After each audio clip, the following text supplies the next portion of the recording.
Hello again, everyone. Edwin Learnard back once again. In this YouTube astrological segment, I'm going to be talking about comedian, actor Kevin Hart and a recent car accident he was involved in. First of all, my prayers go out to him, and I hope that he gets out of this okay. I hope this is nothing life-threatening or perilous as far as his injuries go. He apparently sustained some serious major back injuries as a result of this accident. Apparently, the vehicle had crashed into some fence and gone off some road or highway or something and wound up in a ditch. And you had at this time, at his chart, he had a number of planets hitting his first house of the physical body. Mars was at his first house, or in his first house, I should say. The Sun was, his transit Sun was as well. And transit Venus, I believe, was right by his north node. Now, Venus, some of you may know, it rules the upper back in astrology. I'm sorry, lower back, the Sun, the upper back, and he had both those planets hitting the first house of the physical body at this time. Transit Venus, I believe, was right by his north node, and sadly, when you have transits involving the north node, these are about issues that one may need to confront. You're talking about Virgo. I'm hoping that he doesn't have any issue with the abdomen or spleen injuries as a result of this. I'm sure with all that Virgo energy, it's caused a lot of worries on his part as well. He also has Saturn in his natal chart conjunct his ascendant, so that could be playing, to some degree, some issues with the physical body anyway. Looking at some other things as well. Again, we're talking about the Sun and Venus. Again, the Sun can be connected with the upper back, Venus lower back. I don't know if he suffered upper or lower back issues, which one it was, or if it was both. So no matter how you look at it, though, this could have played a role as far as transits go. At least one of these energies, Sun and or Venus. But he also had at the time, still has it, his transit north node, applying or at least a close to applying conjunction to his natal Sun. And the Sun in the chart again can be connected with the upper back. And when you're talking about the north node in transit, this can be connected with issues that one may have to address or confront. Now, just as well, looking at this, I noticed something interesting too. He had these Virgo, at least most of these Virgo planets, if not all of them, transit points, were making a square to his Mars in Gemini. And Mars in Gemini can have a propensity, I would think, for like accidents in connection with short journeys, with driving accidents that involve driving. And even though he wasn't the driver at the time, this is still involving short journeys. So thing about this too, what I noticed in this chart as well, you look at this, and even in the transit alone, when you're talking about, regardless of whose chart it's sitting, when you have Sun conjunct the Mars, even in an electional transit, Sun and Mars were in very close proximity to each other. This could even give, I would think, a greater propensity for accidents.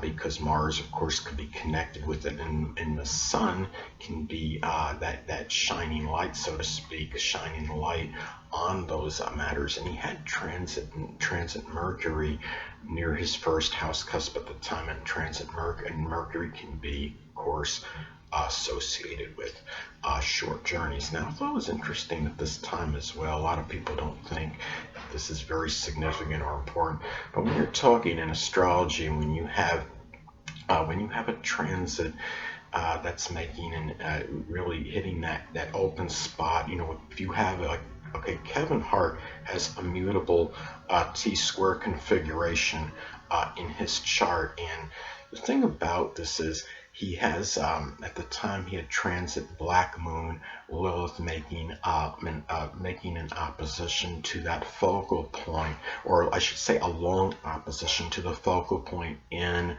his mutable T-square configuration. A lot of times when that happens, significant events can take place for the person. Now, Black Moon Lilith, I mean, is now a lot of people don't see it as significant, but I believe it is. I mean, if you look at like when during World War II, when you had the Black Moon Lilith make its transition from the zodiac sign Libra into Scorpio, what happened was you had that second atomic bomb being dropped, and of course, Scorpio can be associated with destruction, what's nuclear, with reconciliation and compromise went out the window when it made that transition. And Black Moon Lilith can be about unveilings and revelations, so you can do the math. Now, the thing about it is having that Black Moon Lilith in Pisces, making that long opposition to that focal point of his mutable T-square configuration, that could be a time of certain significance. Well, what I'm saying is that could be something that may have involved being in transit, Black Moon being in the 7th house, being in Pisces, where something foggy or something nebulous might have been seen as that quote-unquote open adversary at that time. And a lot of times, you know, and this could have been something where the driving conditions may have been somewhat unclear and nebulous, and that may have factored in and played a role in this accident at this time. So that's kind of, and again, when you're talking about the Black Moon Lilith in transit, that is something where, I mean, where a lot of people might not see it as something of importance, but I see it as where it can be. And again, he had all those transits to his ascendant point at this time. And really, you're talking about issues with the physical body. So I think that's how that manifested with Kevin Hart, sadly. And again, I hope this is nothing that is going to be really sustained for any protracted period at this time. He currently has transit Saturn and Pluto, I believe, in his 5th house of fun and enjoyment and amusement. And I hope he's not going to be going through some strong restrictions in connection with this, or having his fun, amusement, and enjoyment obliterated at this time. So that is something to kind of watch out for. Now he's got Aquarius on the cusp of his 6th house, so that can indicate very spontaneous, unpredictable health situations, and this certainly was one that can be connected with that. I believe he also has Uranus in the 3rd house in his natal chart, which would be, of course, one of the 6th house rulers, which can indicate that sicknesses or some kind of debilitation or injury can come from something associated with short journeys, and this is what happened in this case with Kevin Hart. He also had at this time transit Chiron very close to the 8th house cusp in his natal chart, transit Chiron in Aries, and this could be about accidents, and we are talking about, say, an inconjunct to the ascendant and near the 8th house point. This could indicate things of a surgical nature, and Aries, of course, is associated with accidents. You're talking about Chiron can be about wounds. Sometimes it's not just emotional suffering, it could be about physical wounds and cuts at this time. You're talking about Aries energy, so you can do the math at this time, people. So, but on another note in this chart, I noticed some indicators of his strong jocular energy. He has the moon in Sagittarius, very early degree. It's kind of like once the comedian, once you know, as far as an emotional need, really. This is once the comedian, maybe always the comedian. He also, I believe, has Mercury conjunct Jupiter's natal chart, so that could be in Leo. So that could be that energy that he, you know, a lot of that manifests in terms of him being that comedian. That could be a lot of jocular energy in which he gets a lot of notoriety and attention and exposure for. So that's another thing that I've noticed, and also dominating conversations in the process. Dominate a lot of talking that he does, where he kind of just dominates the conversations, but also with a lot of jokes as well. And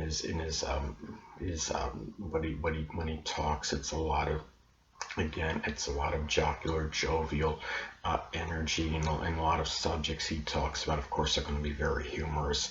So, I mean, saying he has a voluble tongue could be a vast understatement with that Jupiter conjunct Mercury in his natal chart in gregarious Leo.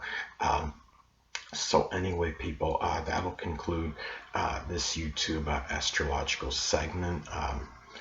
And until next time, people, Edwin Learnard saying stay well.